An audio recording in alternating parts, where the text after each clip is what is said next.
Très peu. En fait, on a testé différentes petites choses sur des espèces différentes.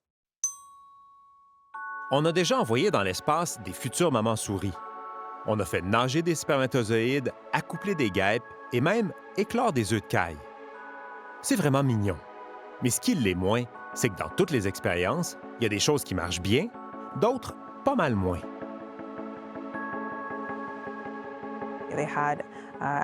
Il y avait des malformations au niveau de leur bec, de leur cerveau et de leurs yeux.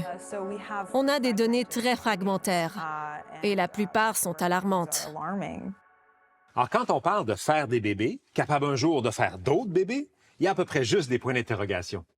On ne sait pas comment l'embryon va se développer, comment va se dérouler la grossesse et surtout l'accouchement.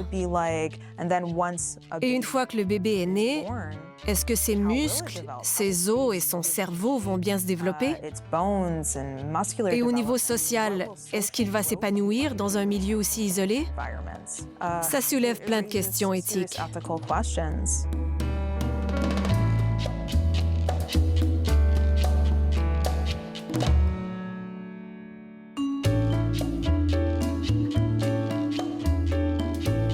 Donc, si je résume, est-ce qu'on peut faire l'amour dans l'espace?